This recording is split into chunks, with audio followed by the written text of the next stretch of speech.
It's on live, so. Oh, awesome. Awesome. I need to. Now you got that in my head. Can I get a what? Can I get a whoop?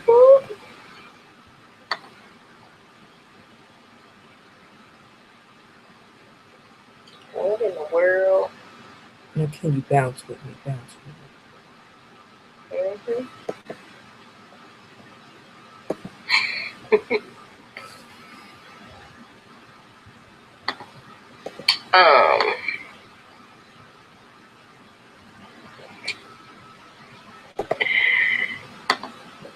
Maybe I should go get my. I wonder if I need my earphones. Girl, where you at? Where am I at? Are you in this town? I'm here. You're not here. I'm not queer, but I'm here. Let me see.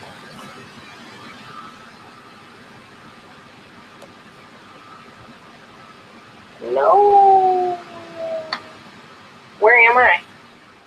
I'm in the thing. I am a viewer.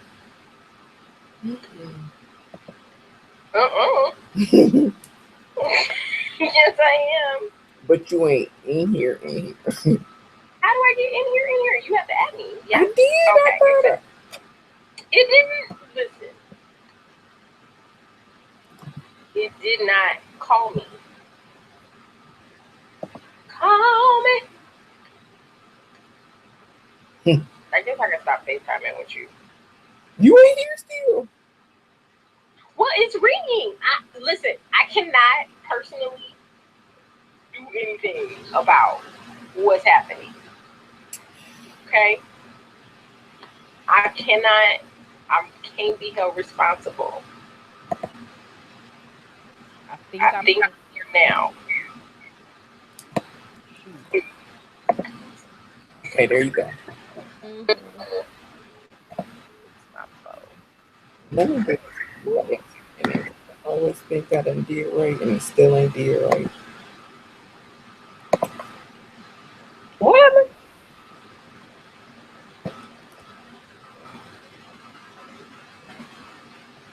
Oh, Lord,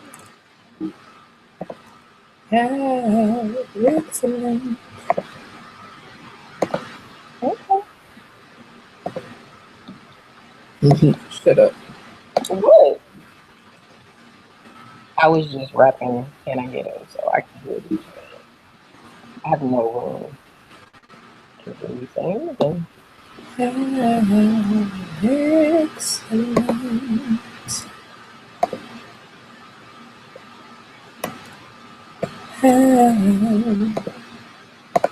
I can't never play too much because I instantly just got emotional. Really got emotional thinking about how excellent. Huh? Come on. Hey. Good night. No. But hey, I wish I would have seen you because that bow on your head. You probably look like a church mother. I do look like a church mother. I was channeling. This Sunday, you figured you come on here and have church. You put my bow on my head. I actually can't really get into head wrap bows. Like, I do it in the house, but I don't wear them outside. What, head wraps? Hair wrap bows. You know I wear hair wraps outside. I know they're a thing and they're cute on other people. I just don't really want to be in the grocery store with a big old kente bow. It's not my jam. So I'm not really a bow wearer, period, though. You know how some women just like bows? Like, just in general, like a bow on their dress or like bow print stuff. That's not me. I like to throw them bows. Those are the bows that I enjoy. Also, the bows that accompany the arrows. Yeah. Yeah, like that. But outside of that, I like bows like Bo Jackson, Bo, Tracy Ellis Ross character from Blackish, Bo, the Obama dog. yes, yes, Obama dog. I like them bows too. Can we deal with the fact that dog's name is Bo Obama? That's a lot of names. What about Bo Derek, uh, the white woman who wore braids back in, what was that, the 70s, the 80s? How do you feel about that? Today's workshop is not about appropriation. Here's the thing for me. I don't have a problem with white people wearing braids. I have a problem with white people thinking that they started wearing braids first. Let me tell you what I have a problem with. I might get some flack for this. I don't care. As a hairstylist, I have a problem with people just trying to do the exact opposite of what their hair is like saying to do. Your hair is saying, no, don't do this to me. And you insist on doing it. Because Yeah. So I gotta agree with you on that, and I instantly just got a picture in my mind of the young Caucasian sister next door that has locks. They're not really locks. They're something akin to locks but you literally accosted your hair and made it do that. That's you not attack your hair. Your hair is crying out, saying, please, Heck no no, more. you won't go. That's literally what your hair is saying. Heck no. Your hair is holding up picket sign saying follicle lives matter. That's what your hair is doing. Your hair is in a full-blown boycott, but you won't stop. Your hair done moved all this money into a black bank. Your And hair, encourage all your the hair other hairs around it. is out here talking about some hashtag Marcus Garvey was right, but you won't stop. You won't stop. This is genocide. No, seriously. Because, and that goes for black people too. I mean, we can wear our hair straight. Obviously, we can straighten some hair. Woo, girl! I myself have pressed out of some hair, but our hair really don't want to do that. Let me tell you a story. Since we live and this could possibly be watched back, let me tell you a story about the very first time I ever tried to press my natural hair. I went and got it professionally done. I paid my cousin who used to work at JCPenney. I paid her $70. There was a cousin discount too. I paid her $70 to wash, blow dry, You probably and had a lot of hair, huh? straighten my hair. Yeah, I had a gang hair. Yes. And so this was in 2006. I was living in Atlanta at the time. So that should be the end of the story, because if you know anything about Atlanta weather, this was just a bad idea from jump. I go home. I was living with Chaz and Jai. I go home. I remember this. I'm in my room. Just reading the book. That's it. Just reading the book. Chaz comes in the room and says, "What you was in here jumping around on the bed or something?" I said, "No, just reading this book." He says, "What you do to your hair?" I said, "Are you being serious right now? Like, you have seen my, like, I'm thinking he's trying to be funny because my hair is straight, but he saw it when I came in the house. So like, what is happening?" He's like, "Your hair is messed up. Go look in the mirror." Look in the mirror. My hair done said, whoop. I literally paid $70 to have my hair straight for like an hour. Yep. It went straight back. Straight back. It went back to Africa. It was like Marcus Garvey. My hair created a campaign again. Straightness. My hair signed petitions against straightness. My hair, goddamn, had a poster sign literally saying, "Heck no, we won't go." And went straight back. So washed my hair that night and had an afro the next day. And the unfortunate thing too is this is like on the verge of natural becoming a thing. So this is before natural really, really was a thing for Blak. Like we weren't all just out here popping around, running around nappy headed. And so there wasn't really product for protecting. Like it's so much product now. Wasn't product for protecting. So I ended up having to cut my hair probably about 4 months later because there were pieces that just never went back. So don't do it. Don't do it. Reconsider. Read some literature on the subject. On the subject. You sure? Real talk. Real. So, okay. That was good. That was funny. I remember that. That happened. So yeah. All right. It's 10. It is. Well, it's actually 10:02. It is.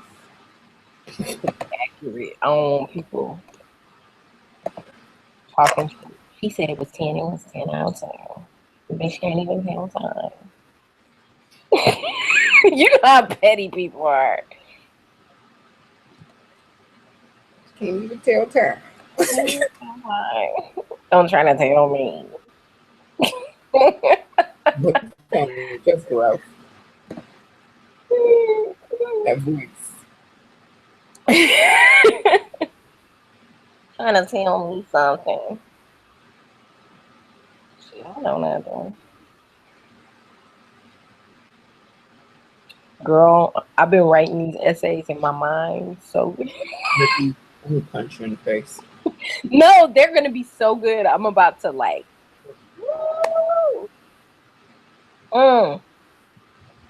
Yeah. You better write these doggone essays. On paper. I just need to, you know how it is as a writer, like you gotta set the mood. You gotta light some candles. You gotta just be on the internet for like 2 hours doing nothing. You gotta place an order on Amazon. Good night. There is I think we should get started because there is at least maybe some people watching through live stream. I'm not sure, but I don't want them to think that we just don't care about self-care. You just what the hell with it. Just here cutting up. Hey everybody, we just gonna have a conversation about Everything. Polish off my nail. I said this last time that I would get this polish off. Okay. No. So okay, let's start. So hey y'all. I like the fact that that's actually on the agenda. Hey y'all. It's your girl Fantasia. No, hey everybody. My name is EbonyJanice. And I am Nikki. Go ahead. Yourself. I was talking over you. I'm sorry, girl. No, I don't want to like interfere with your like going forth in Black womanhood and like. No, that's it. My name is EbonyJanice. And I'm still Nikki. And so yeah, we are Black and proud. My name is EbonyJanice. I am a self-care expert and a freedom consultant. And I am committed to this work that Nikki and I have joined together to do because this is just the work that we've been doing anyway. So it just made sense for us to join together and start creating opportunities for our own community and those in relationship with our community to discuss realistic ways to interrupt racism. A little bit about how we decided to start these conversations is, of course, after the major media attention that happened because of the video of Alton Sterling and then Philando Castile, Nikki and I have been having conversations for years about how we can take care of ourselves, how we can have real dialogue and conversation in our community, how we can educate, how we can give back.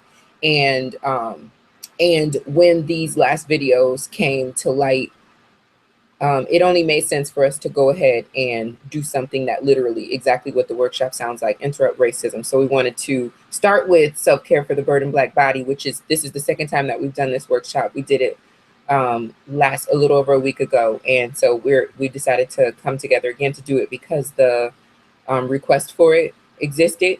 And also just because we want to continue to make sure that we're being able to serve as many people as possible with these conversations. So that's a bit about where interrupting racism came from, a bit about myself. I don't know if Nikki wants to tell you a little bit about herself, and then we can move forward. Girl, there is nothing to say. I just be raising these kids and trying to, age very gracefully. And that's pretty much all I do. Oh, and I write on occasion. And just be in my community.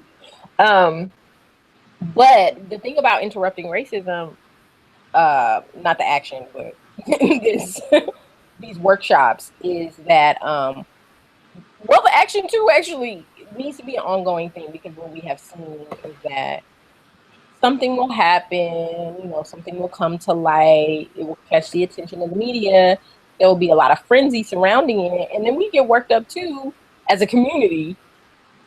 But then we get amnesia. We have amnesia. We just wake up the next day or a few days later and we just don't remember anything. We go back to business as usual. And so it is my hope that this series of workshops will be an ongoing thing, that there doesn't necessarily need to be something happening that is frustrating and outraging us, but that we are just constantly talking about self-care, that we're constantly talking about being active in our communities, that we're constantly talking about, systemic racism, how to, basically disassemble it and, stomp that hole out. So I want that to be a lifelong endeavor.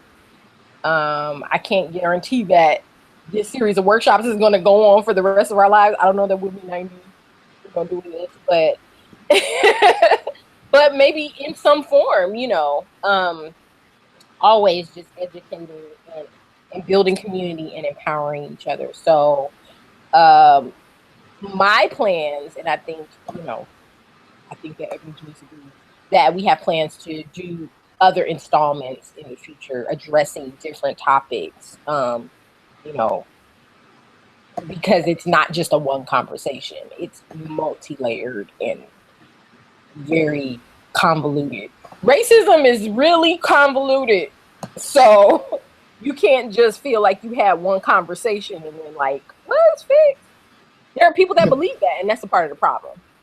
So that's all that I had to contribute to that. I'm so happy that we're able to bring this particular installment back so soon, because I think that self-care is kind of at the heart of what the movement is about or needs to be about. Absolutely. Yeah, certainly. And that we have certainly similar goals. I don't know, like you said, that we'll be 95 doing a Google Hangout. It might be, what would we be at 95? What is the thing that they did with Tupac a couple years ago? Were they the hologram? We might Shut be up. We'll be holograms in a stadium. Mm-hmm. Absolutely. But no matter what, I think that that speaks to just actualizing as who you who you really are in real life, just showing up as your most authentic self and taking care of people, taking care of ourselves, and serving community, you know, obviously is something that's important to each of us. So it just makes sense that while this space, you know, may evolve in some kind of way, that this is what we'll be doing. But self-care for the burdened Black body is the workshop that we decided, this conversation that we decided to have first. Because like Nikki said, this is, you know, really what this is all about, like being able to interrupt racism, first of all, in deciding, like interrupting this idea that you're going to keep on showing us these messages and we just going to die, you know, as a result of like the trauma or the pain or the experiences that we're having because of these visuals that we're seeing. And so taking care of ourselves first before we even start to break down all of these other conversations that we need to have in our community, but taking care of ourselves first is the most important thing, because we can't save nobody. We can't march to Selma. We can't get on a boat and go to Africa. We can't do nothing if we dead. Listen, when I was getting ready to go to the Black Lives Matter meeting that happened over here at the park by my house a couple weeks ago, I had driven past and I had my 2-year-old with me, and I saw that the line was out the door and we just lived down the street. So I was like, I'm coming back to the house. I text our brother Chaz and was like, you know, what's happening? And he said, we're walking to the park. And I knew at that, like, y'all walking to the park. Listen, I went in that room. I changed my belongings out of my tote bag into my crossbody. I put on my comfortable shoes. Because I don't know what we're about to do. I don't know what's about to happen, but let me not go out here in some shoes that don't have some support. Like, feed yourself. Put some shoes on. Make sure that you have a jacket. You have to take care of yourself. So I thought that was so funny, like the way that I was like changing gear and everything, but practical. And then everybody saw what happened, you know. Manchester and La Cienega was blocked off, and the 405 freeway got shut down, and you know, because you just never know. You got to be ready. So we gonna help y'all get ready. So with this conversation, the first thing we want to address is burnout, like just signs of burnout, like just signs that you may already be worn down to the ground. And then once we touch on some of that, we're going to give some real tangibles of what it might look like for you to heal and to restore and to, you know, start walking in the opposite direction. So for me, myself personally, and Nikki has a really beautiful list, but for me, myself personally, I remember when, I like saying me, myself personally, I remember when Michael Brown happened. And this was the experience for me amongst all of the many that we've lived through. But when Michael Brown happened and I saw that baby living in the, I'm sorry, I just got a text message that literally just took me down. I'm sorry. Saw that baby laying in the street, and let me say this, because this is about self-care too. I just got a text message that my ex-boyfriend is going to be playing at this wedding that I got to go to in a couple weeks, and I'm mad about it. Now that, I know that's inappropriate for this space, but especially because this is live streaming. But that's it's not inappropriate. That just makes me mad, and I'm going to have to do some self-care around that. Anyways, when I saw that baby, when I saw Michael Brown laying in the street, and the fact that they left him laying there like roadkill for hours, that wore my body down to the point that I didn't sleep for probably about 3 days. My roommate wasn't asleep. We lived in this house together, big old house, but like all the lights on in the whole house. We walking around. I'm up at 2, she up at 3. We passing each other throughout the day, and it's like it wears on you. Like that's how you know that like your body can't even do proper stuff, like not eating, not sleeping. All of these things are happening, and crying just out of nowhere, just crying because you like this work, you can internalize it. you know, this experience that we're having as Black people in America, Black people in this world, you can internalize it. And so you're walking around with a knot in your stomach or a headache or whatever it is.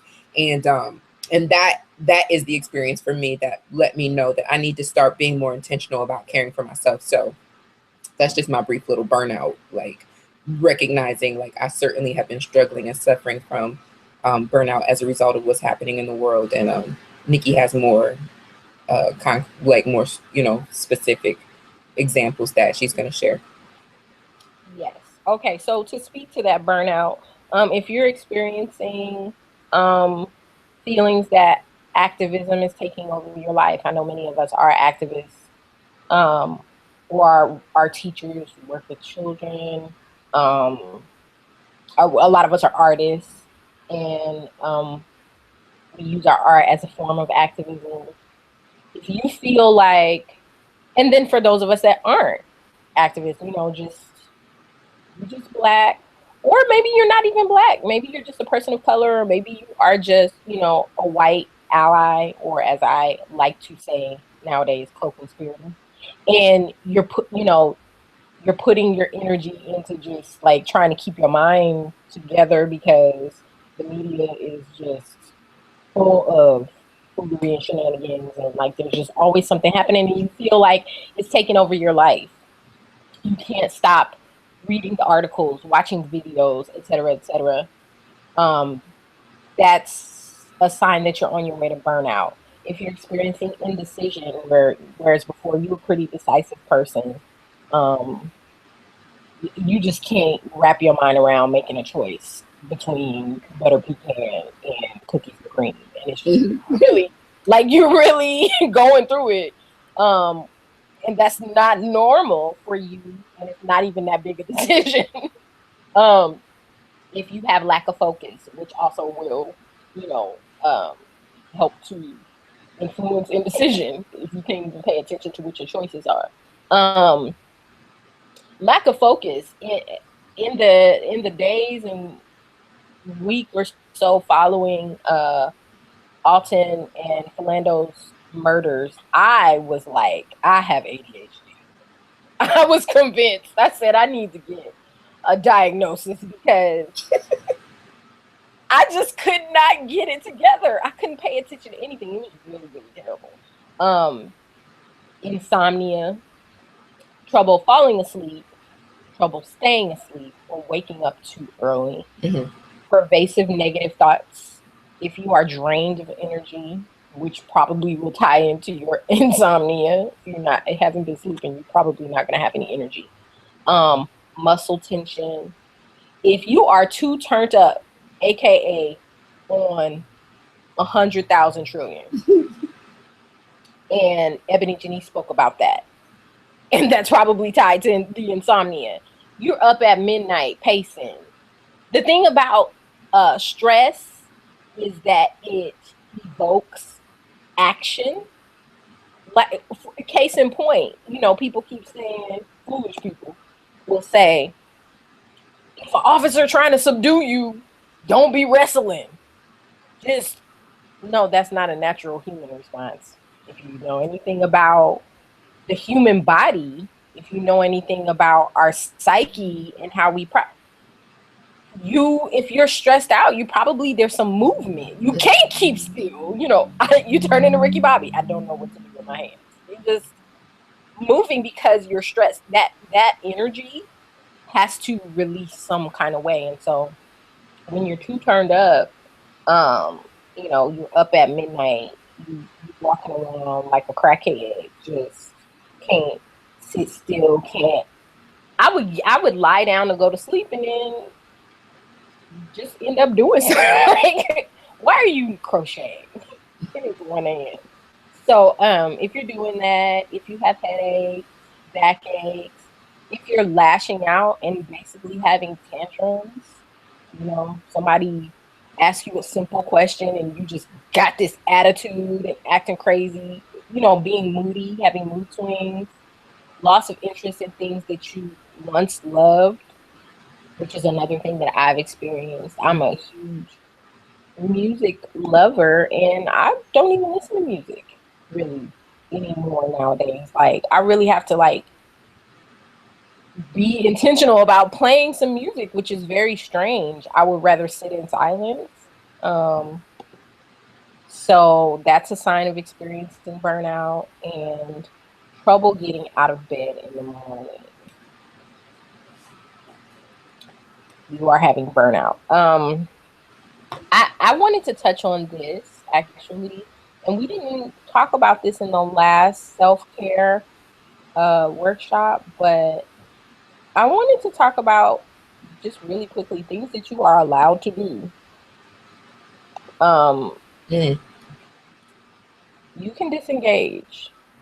You are allowed to do that in person and on the internet. You can step away. You don't have to read all the articles. You You really should don't. not. You should not read all the articles. You should Yeah. not leave the news on. You should not go from CNN to Fox to MSNBC. You should not. It's hard because once again, as activists, as students, as teachers, as art, we want to have information. We want to get information as Beyonce fans. Um, and it's, and you know, if we feel, if we're interrupting racism and we want to be able to combat this thing that should have been done a long time ago, you are trying to archive and, you know, like get all the information that you can, because knowledge is power. But at a certain point, enough is enough, because it doesn't matter how much information you have when people are just dead set on being ignorant. So um also, my advice going forward for anyone that has watched the videos is don't watch them anymore. You don't need to see it. You know that this is happening. You don't need the proof. Maybe other people need the proof, but honestly, it's basically you're watching a snuff film. And to continue to see the abuse of your own kind, people that look like you, people that look like your cousin, you know, your brother, your sister, like that doesn't help your mental state. That doesn't help your emotional state. Your mind records every single thing. Every single thing that you take in through touch, smell, sound, visuals, everything. Your mind has cataloged it, and whether or not you ever retrieve it, it's there, and it could show up when you don't want it to. So be careful about. Additionally, additionally, not only is your mind cataloging it, but your body is. Everything is an energy. So what you focus on, of course, is you're going to get more of that. And so if you're focusing on something and not just get more of that, but get more of that feeling, the feeling that it gave you. So Mm-hmm. if every single time, so I was saying, the last time we did have this conversation, I was saying you need to go into your settings on social media and change your settings so that videos don't automatically play, Yeah. because Facebook often undoes stuff that you set a setting and Facebook will undo it for you. Because I have to redo some settings on Facebook every other day. That's a true story. But yeah, so changing your settings and being intentional. And the thing about having a conversation about self-care is it all seems so simple, but the application and the consistency of it is where it becomes a practice. It is a practice to take care of yourself. And so again, as activists or teachers or students or people who are just impacted by seeing other human beings, you know, hurt or mistreated or not receiving justice for things that happen to them, um, it's necessary for us to say these things and to repeat these things and to repeat it until it does become a habitual, to repeat it until it does become a practice. And so I'm saying that to you, that whatever you're focusing on, you're getting more of that. And so as a result, it is painful. Like for example, I just had to turn my phone over. Like really, Well, seriously. Yeah, I just turn my phone over. So like I have to practice on a regular basis, taking care of myself and putting myself first and not feeling any kind of way about when, like Nikki said, you don't have to engage, not just the material, but also even people. When people, there are people in my family that always want me to perform for them. this is a true story. I have an aunt that asked me to do the Jesse Jackson speech every time she see me. Every time she see me, I can't perform for you today. That's not where I am. And that doesn't make me a bad niece. That doesn't make me a bad friend. That just means that I know today, if I have to perform for you, I'm going to say some parts of the speech that you ain't never heard. And you're not going to do it for nobody. And you can be like, Jesse Jackson did not say that. And I'm going to be like, but I did. Leave me alone.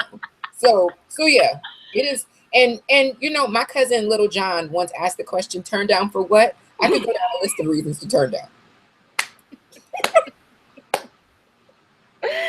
Yes. Turn down for not having high blood pressure. Turn down for sanity. Turn down for joy. Turn down for peace of mind. Turn down for love. Mm-hmm. Turn down because I want to go to sleep tonight. Before turn down because you got children. Yes, absolutely. Yeah. Learn how to turn down. Also, really quickly, I want to touch on epigenetics.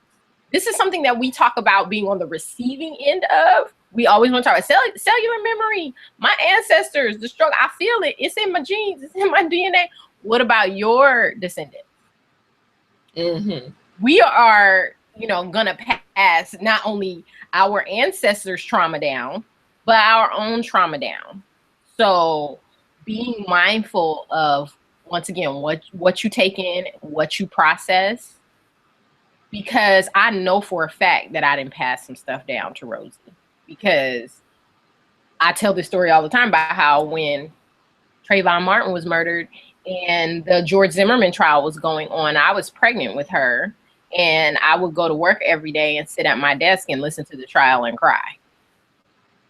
So yeah, that probably wasn't a good look.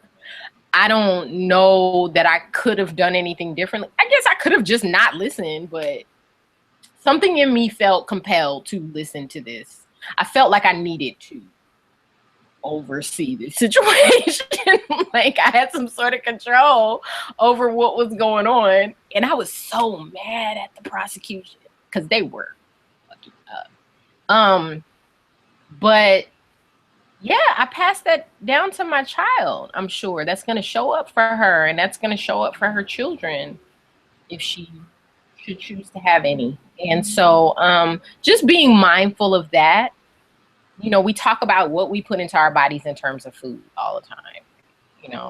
I think pretty much everybody is steering clear of McDonald's nowadays. And, everybody juicing and making smoothies, and we all got the good blenders. What about your mind? Mm-hmm. What about your spirit? So you're allowed to disengage from people and things.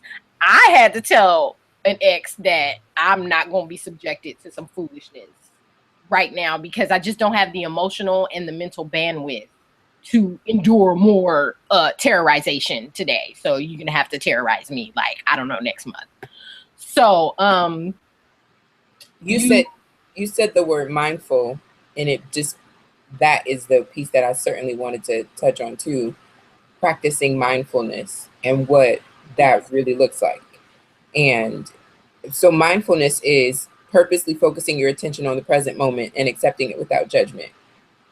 And that feels so new age. I mean, it sounds so new agey, I'm sure, to a lot of people, like just focusing on this present moment. But the real blackety black truth is nothing is real but right now. The past is what it is, and we have to archive it and walk through that as it comes up for us, because the past obviously is the thing that oftentimes we will continue to come up for us, but the future is not, but the past is not a thing anymore. Like, that's done right now. Right. The future has not come yet. We don't know what tomorrow is. We don't know what it will bring. And it is arrogantly audacious to assume that it will come. Right. We might not even be here. Right. So right now is real. It is the only thing that's real. And the practice of mindfulness looks like learning how to breathe. In my family, often I teach this work through just example. Number one, because I have been doing yoga for some time. I told the story about the very first time that I ever took a yoga class. I had fought it for a while because of my Christian demonic filter. The Christian demonic filter is this idea that I came up. Well, it exists, but I came up with the name of it, Christian demonic filter, because it wasn't in the Bible. I felt like, that's demonic, because it wasn't spelled out. Like, I'm just walking around calling everything demonic. So the very first time that I ever took a yoga class, as a result of a doctor telling me that it would be good for me, just the health of my body overall, if I took a yoga class, I took a yoga class and I couldn't even make it all the way through, just crying, because I realized that I had never been that quiet in the presence of God. I'd never been that quiet with myself.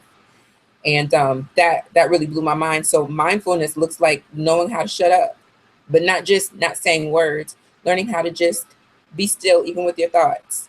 And then we've heard so much about, meditation, which also is another way to practice mindfulness. But meditation, not in the sense that you don't have any thoughts, because I don't know that ultimately is possible until you like a guru and you just mastered life and you levitating. And I don't know that we've gotten there yet, but learning how to notice what you're thinking, respect it, and then move back to right now in this present. So Right. Practicing meditation oftentimes looks like maybe just focusing on a point on the wall, focusing on one thought, a mantra or an affirmation, and just repeating that over and over again. Oftentimes in my meditation, I'll just be still, and I literally would just say the words to this song that I knew growing up: "Be still, my soul, the Lord is on our side." I'll just say that over and over again: "Be still, my soul, the Lord is on our side." And also, I think just in a conversation about self-care, it would be remiss of me, a person that uh, has served in ministry and many different, functions, and sees everything that we do as ministry, as mission work, as purpose, to not bring up the fact that calling on the Most High inside of you, calling on the Most High, calling on the Spirit to compel you into directions of stillness, like being able to command my soul to be still, being able to command my mind to, focus on one thing, and not just giving into the whims. We were talking about earlier about, like burnout, not being able to focus on anything. No, I also, in taking care of myself and in practicing mindfulness, am capable of saying, this is what I'm focused on right now. I'm focused on being still. I'm focused on noticing my breathing. I'm focused on this. The last thing I'll say to this piece about mindfulness, even though there's so much more, and we have a handout that we're going to send to you, to those that registered, and if you watch this on playback and you did not send an RSVP, you can send an email to freepeople@thefreepeopleproject.com, and you can receive, and just ask to receive the supplemental material. But the supplemental material is really, really good because it has all the list of things that Nikki has talked about thus far and other suggestions that she's made. And it has a lot of other things that will be helpful to you in either sharing this work or participating in this work of taking care of ourselves. But the last thing that I wanted to just talk about in this space is keeping your mother freaking chakras open. So I actually teach a workshop on this, but in this space, just in under 60 seconds, I'll just talk about chakras being energy channels in our body. And so we have, in the same way that we have blood running through our bodies through blood vessels, we also have electricity, energy running through our body through the form of what is, what we call chakras. So chakras are the major energy channels. There are 7 primary chakras in your body. This ain't that class. You can get that class at a later date. You can email me at freepeople@thefreepeopleproject.com, and I'll get you that workshop to your city, to a city near you. But in this space, I just want to talk about learning how to focus on those energy channels, which is the way that I like to practice mindfulness in my meditation. I'll just close my eyes. I'll take a deep breath. It feels so corny to be in this space doing it, but it's real life, and it literally has saved my life on many occasions. And I'm certain that it saved the life of other people that might, coulda, woulda got cussed out if it wasn't for the fact that I came to myself and kept my mother freaking chakras open in real life. So I just close my eyes. I take a deep breath in, and I notice my breathing. I exhale and I release the heaviness. And I just keep doing that until, if there's heaviness on my chest, if it's heavy, if it's a knot in my stomach, whatever it is, I will just breathe until I in deep and release as heavy as possible until I feel like I've released everything. And then I just start checking in with each chakra. My root chakra, just Just declaring that I'm balanced, I'm here, I'm focused, I'm in this space, I'm present right now, in this right now, and being mindful about this space. I'll check in with my creativity and knowing that I'm capable of creating a new reality for myself. I'll check in with my solar plexus, which is right in the stomach area, where I just acknowledge the fact that I'm full, I'm sufficient, I have enough.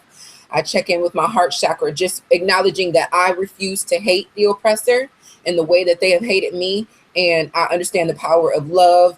And I have thoughts on that for another interrupting racism workshop. But in this space, just focusing on love and refusing to hate in a way that causes me to be sick or causes me to miss out on the flow of love that's coming to me from people that love me. My throat chakra, I make sure that I focus on knowing that I'm capable of speaking, commanding. There's power there. So much more that goes to that. My third eye, just knowing that I am intercepting. I am intercepting all communication that the Most High God has for me. My crown chakra, I am powerful. I am knowledgeable. I'm capable.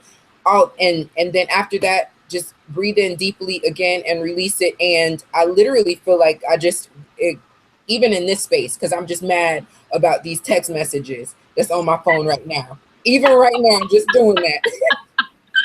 Even right now, just doing that just helped me, because literally self-care for me is about being able to check in with myself and come back to my authentic self. Because often I feel like what we're experiencing in the world, what we're experiencing outside of ourselves, and even what we're experiencing in this flesh, this temporary flesh, tries to distract us from the eternal wholeness that exists, like that of who we really are. And so when I check in with myself, it brings me back into focus that I'm not these circumstances. I'm not this story that's been told about me.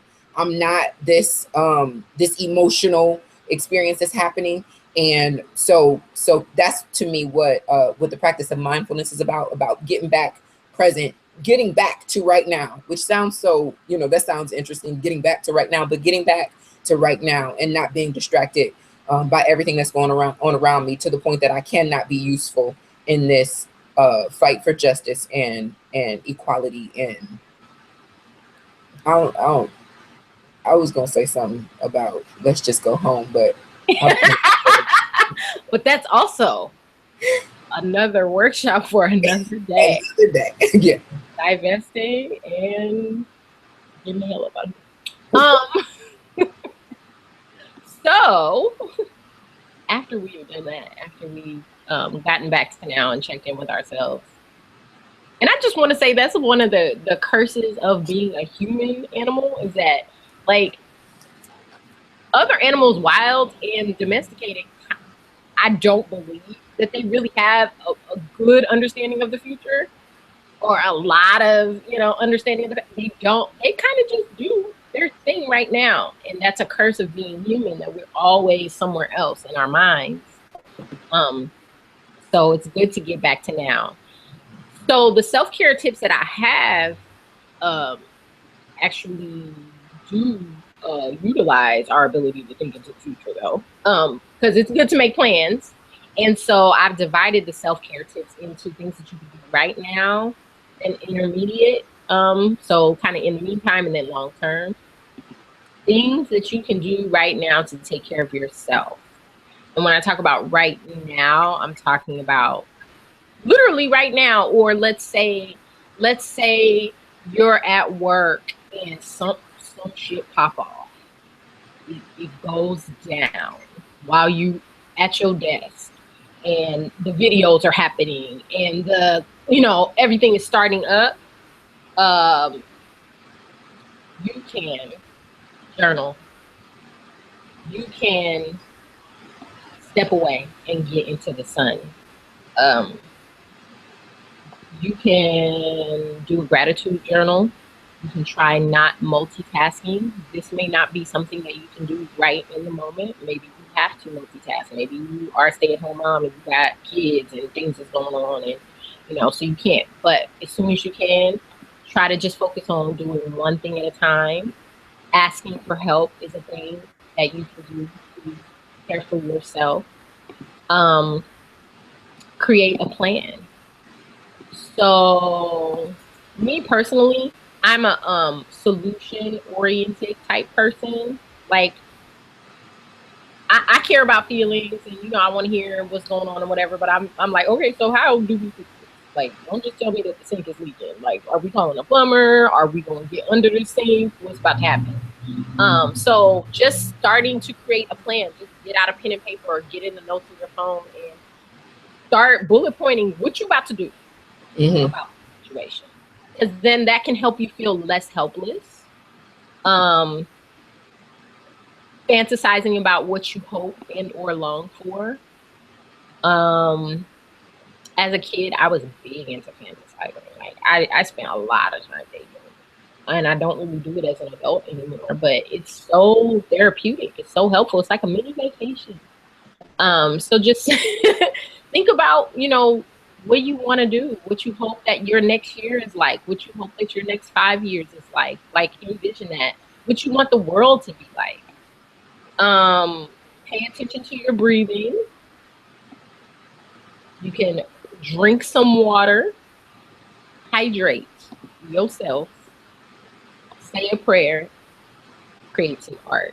You can do that right at your desk. You can do that right in your car. You know, if something's going on, like freestyle, a rap or a poem, you know, just do something to kind of like alleviate the stress of what's going on. And then in the interim, you know, so maybe something happened at work and, you know, you did what you could. You started a journal, you did whatever. Start making plans to treat yourself to New Zealand maybe that weekend, or maybe you can dance in your home or go out to dance. Buy yourself flowers and display them in a vase. You can do that at your desk. You can do that in your house. Say no to extra obligation. Start today. No. Just no. Feelings not necessarily attached to that. Like you want to go to the baby shower and you want to facilitate, you know, this thing and you know, but give yourself a little vacation. Give yourself a little time off and just go ahead and say no. No multitasking, once again. Live music, yoga. Treat yourself to coffee at a coffee shop. Try to unplug from the internet. Get off your daggone computer. If you can, maybe leave your phone at home. Put your phone down. Put your phone down. One of the ways that I do that, because it's really, really hard, but one of the ways that's really practical, just plug your phone into charge and go do something. I'll just go wash the dishes and do a couple things. And before I know it, it's been 90 minutes or 2 hours and I haven't looked at my phone, and it's really, really rejuvenating. It really helps. So do that. Go to church or synagogue or, you know, wherever you go. Take a twerk break. Take a twerk break. That should have been at the top of the list. That is immediate. That's on every list. That's long term. That's intermediate. Twerk. Immediately twerk. That should be the first thing. Twerk upside down. Long term, practice your splits so you can twerk in a handstand in the splits. That's right. Get your goals together. Like start stretching so that like in 6 months you can have your split game. Yeah. Anyway, self-care. That's important. No, seriously. Like when you go into the refrigerator and you go to the bottom shelf and twerk while you getting the orange juice. In real life, that's funny, but that would just make you feel so much better in the moment. I ain't never twerked in the refrigerator and not felt better afterwards, ever. That's my word, son. That's my word. Proof. Actually, though, okay, I'm deviating from the list a little bit, but since you didn't brought up twerking, no, things that actually make you feel better, take a shower. Take a shower, take a bath, take a nap. Okay. And then twerk in the refrigerator. That'll help. I'm gonna twerk in the refrigerator when we get off this workshop call. Yeah, I'm gonna have to too. I'm gonna have to read the refrigerator. Ask for help. Once again. For some of us that's hard. But just you can do it in a minor way. Like, I'm not saying ask somebody to pay your light bill necessarily. If you need help with your light bill, though, speak up. But just like real small, like ask a neighbor, could you please water my plants? Just, or ask your child or a child, could you please do just something small, because that will take something off of your plate. And I think that's also a way to build community. For real. Like, we need each other, but we out here acting like we don't need each other. So just get used to asking other people if they don't mind, would you mind doing such and such for me? And let them know that they can ask you too. And that way we can get in the practice of helping each other. Wake up naturally if you can. Give yourself a day. I know we all have responsibilities and appointments and things we have to do, but if there's a day in the week you can not set your alarm, let yourself sleep in a little bit and wake up naturally, that will be very rejuvenating. Paint your nails, have face-to-face conversations with people, call up a friend or text a friend and set a little date to, just meet up at the park or something and just hang out for an hour and just talk. It doesn't have to be about current events. Just talk to somebody in real life. Find yourself a patch of overgrown grass and take your socks and shoes off and go stand in it. Get some sun and make some art. That's intermediate. And then long-term self-care things you can do. Get a pet. Go on vacation. Start planning a vacation today. Think of somewhere you would like to go.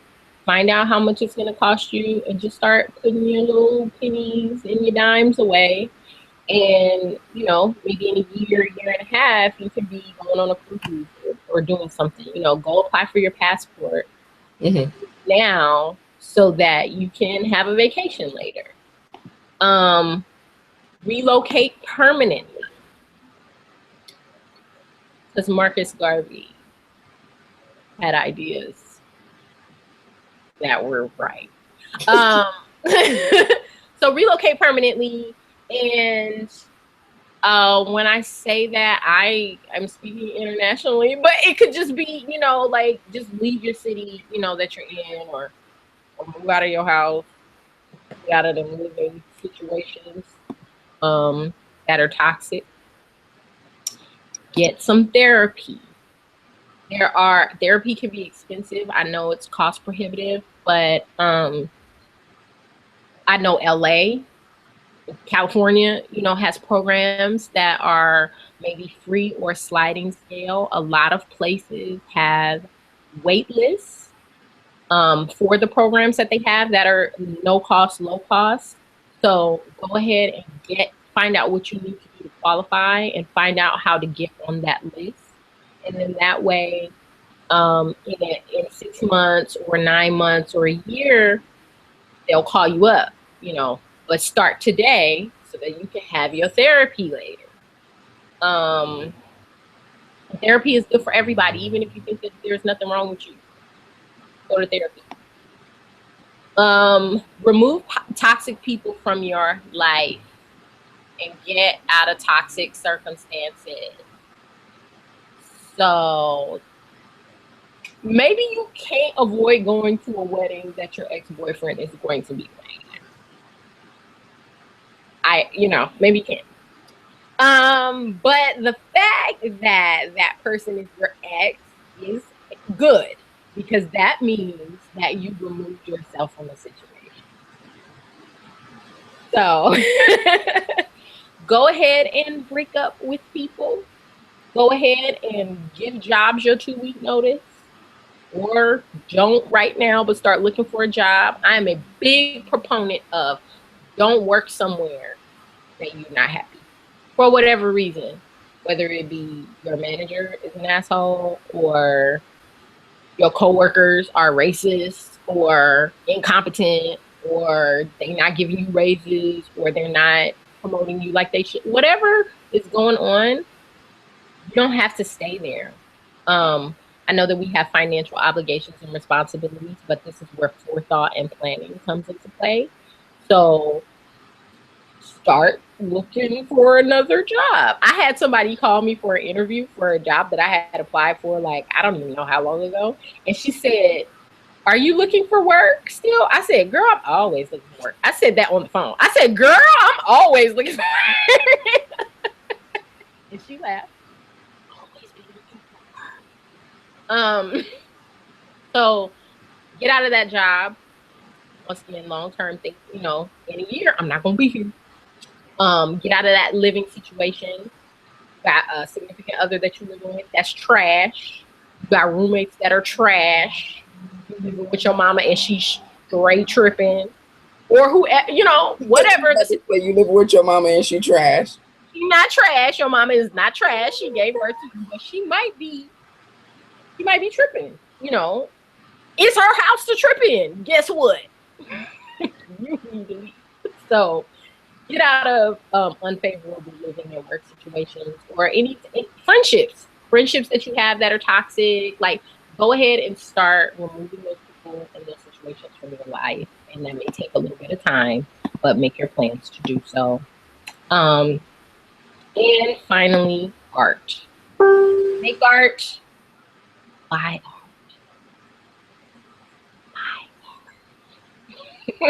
There are local artists in your city that would love to, have you take home a sculpture, a canvas with something pretty on it. So seek them out and buy some art. So ultimately, one of the major things that I always get every time I hear Nikki talk about these 3 layers of like immediate, interim, and long-term planning, or things that you can do to take care of yourself or to, get yourself in a better situation just overall holistically, is the fact that you gotta like have a plan.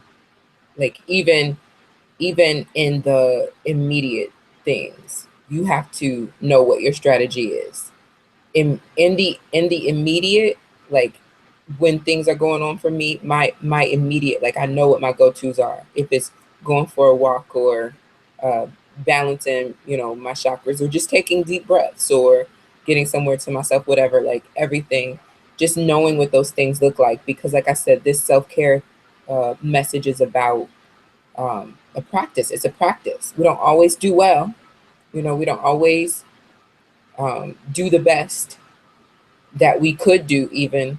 But as we become more conscious of how what's happening around us impacts us from a holistic perspective, I think we also become more conscious of the fact that, we need to have a strategy, and we need to have plans, and we need to have things that, we put into place when it's time for us to be able to take care of ourselves.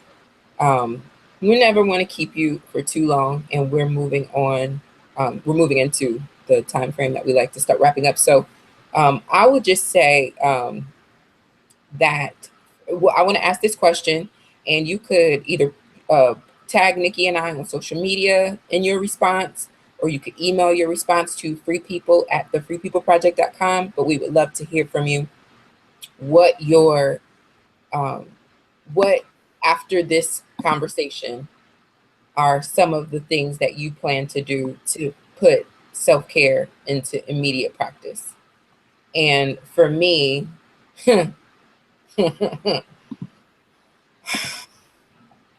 after what I'm going through, for me, one thing that I'm certainly going to do to put self-care into immediate practices, I probably am going to go to the gym. I didn't plan on going to the gym today, but I'll probably go to the gym because I have found that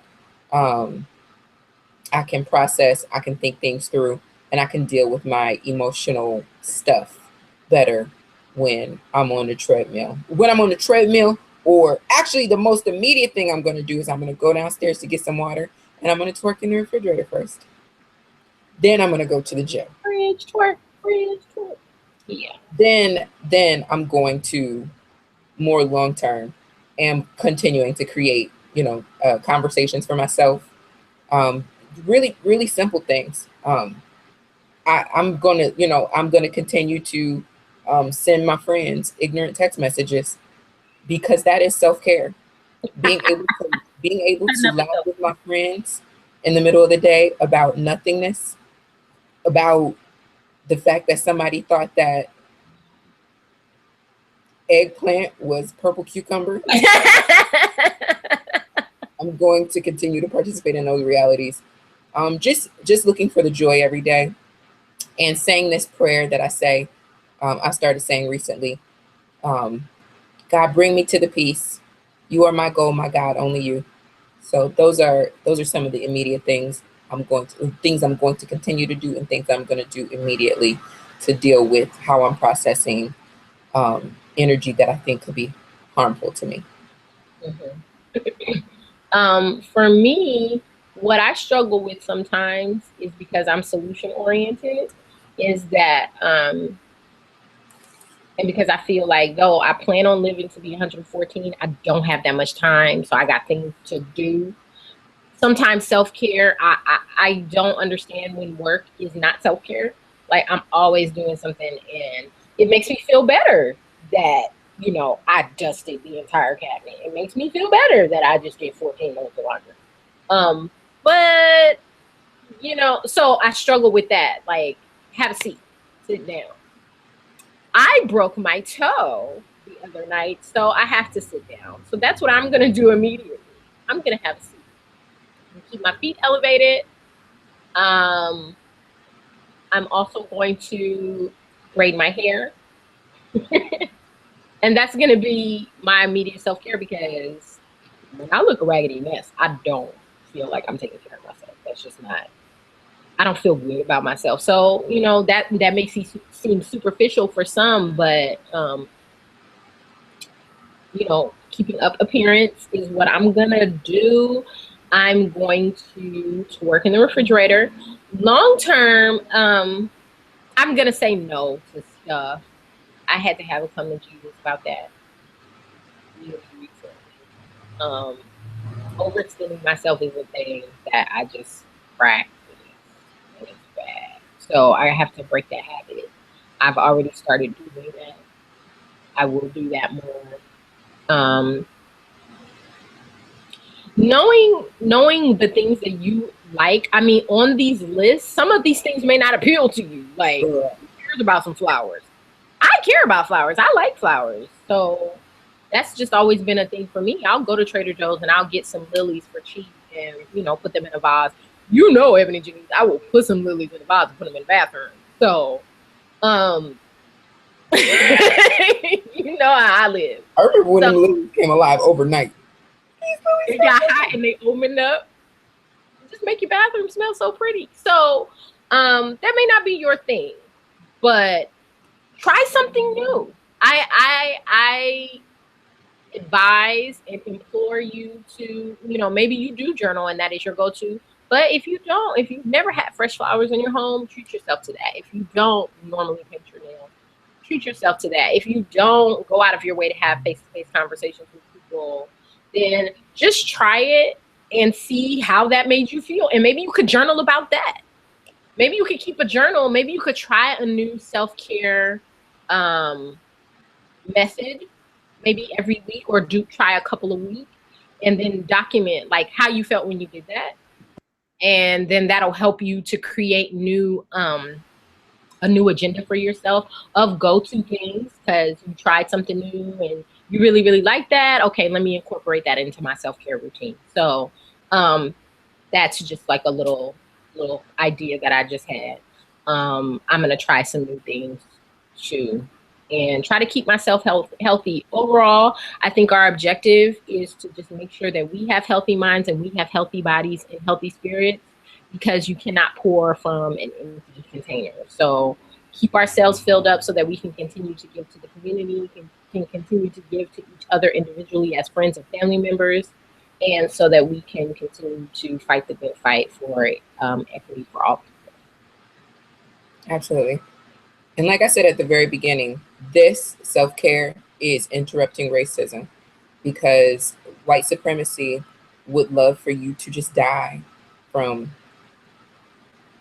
a hemorrhage out of your body. A broken heart.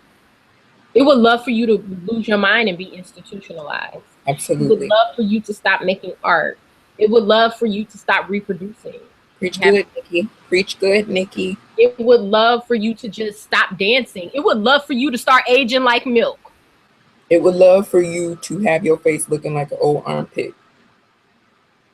So that it can be like, you ugly. But don't moisturize the situation, and we just gonna be foolish at this point. In conclusion, thank you for sharing it with us in this time. Please do share the last question either on social media. I'm at EbonyJanice. Nikki is at Nikki Blak, NIKKI BLAK. So share what you're going to do immediately to start being more intentional, or to increase in your intentionality about your self-care. And we certainly would love to send you the information that we've put together. We have supplemental material that we would love to send you. So if you're watching this live stream, please do send an email and let us know that you're here at freepeople@thefreepeopleproject.com so that we can send you that supplemental material. You can go to thefreepeopleproject.com and click on the interrupting racism option at the top of the screen and sign up for our mailing list. And that way we'll be able to share some different tips with you, update you on upcoming workshop topics, and just a way for us to stay in touch with you and for you to stay in touch with us. And certainly, again, like I said, continue to share your feedback on social media at Nikki Blak and or at EbonyJanice. And God bless.